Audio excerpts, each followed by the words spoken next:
Praise the Lord and welcome to Sunday Morning Christian Education. My name is Teraie Deloach. I attend Greater Bethlehem Temple Apostolic Church located on 4781 Hamilton Avenue in Cincinnati, Ohio, where Bishop James Chapman is the pastor. Today's lesson is titled God's Promise to David. The lesson text comes from 2 Samuel chapter 7 verses 4 through 16. The golden text reads, He shall build an house for my name, and I will establish the throne of his kingdom forever. And that's 2 Samuel chapter 7 verse 13. David, well settled in Jerusalem in his own luxurious house, was enjoying a period of peace. He turned to his desire to build a permanent structure for the Ark of the Covenant of the Lord. He concluded that the tent in which the ark dwelled was no longer suitable. He felt this way especially because he lived in an elaborate palace made of stone and paneled with cedar.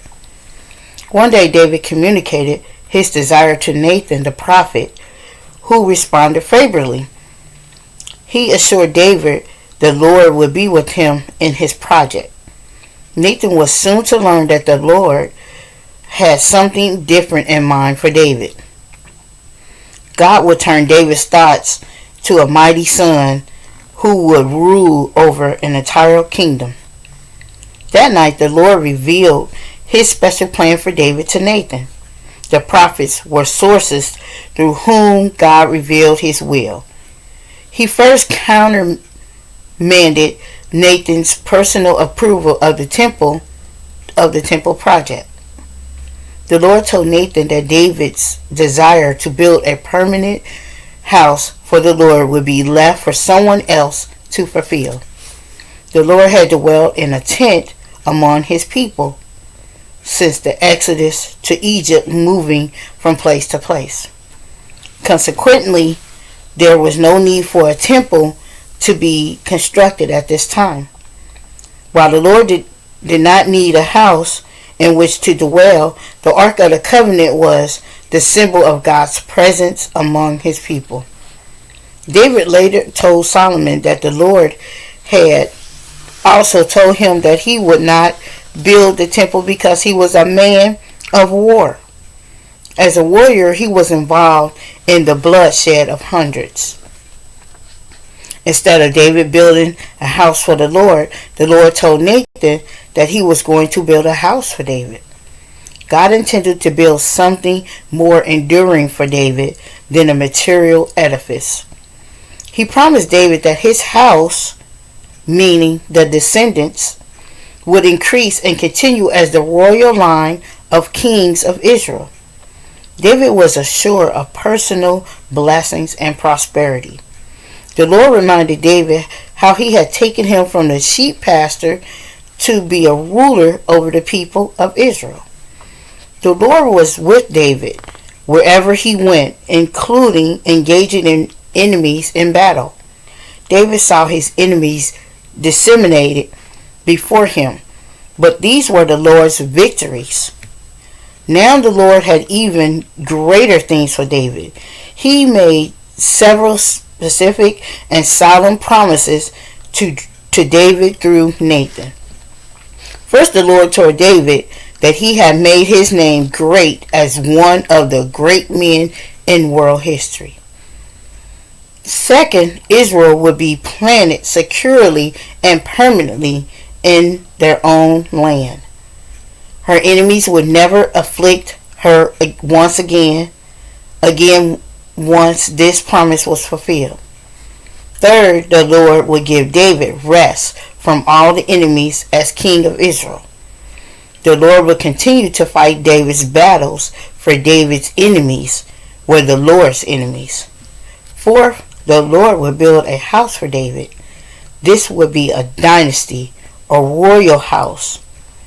The Lord would establish a dynasty of kings beginning with David and continuing through Solomon.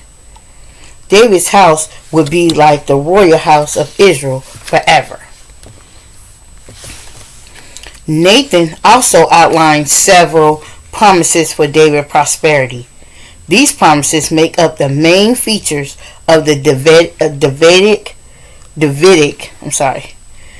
covenant that would be fulfilled after David's death. First, when David came to the end of his days, he would be buried with his ancestors. He would be succeeded on the throne by his son. Solomon became his immediate successor by God's appointment. David's successor would build a permanent house for the Lord. Solomon assumed the responsibilities and completed the building of the temple in 7 years. As David's son, Solomon's throne was established forever. The Davidic throne would continue as an inheritance for David's descendants throughout their generation, beginning with Solomon. Second, the Lord would have a father-son relationship with David's son. The Lord would adopt him as his son.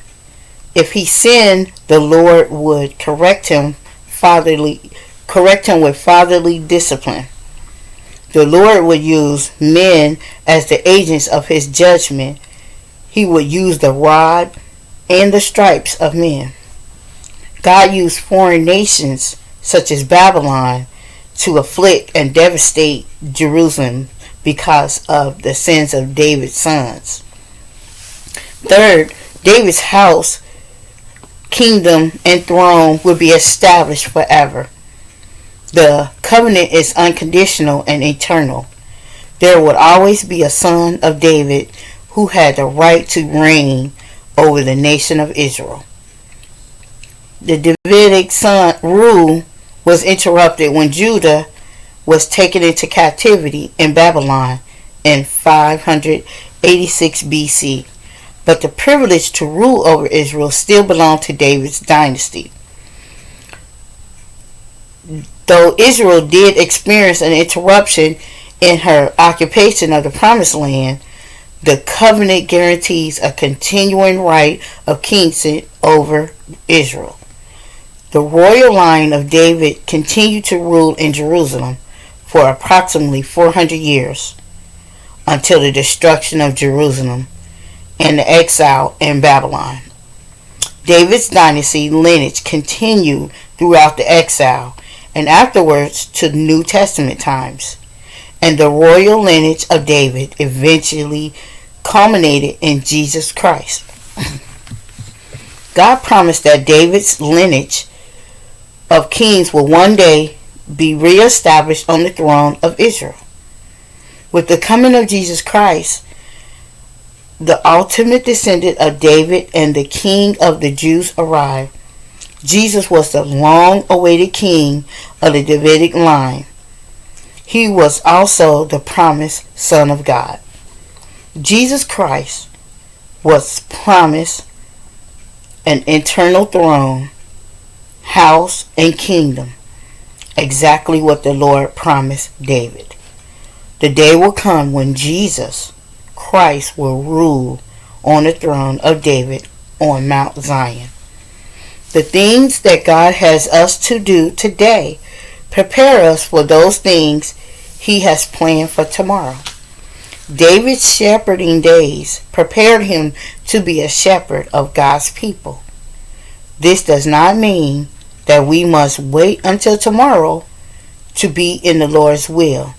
We must do God's will for us today. I hope I have put something on your mind. Until next time, God bless.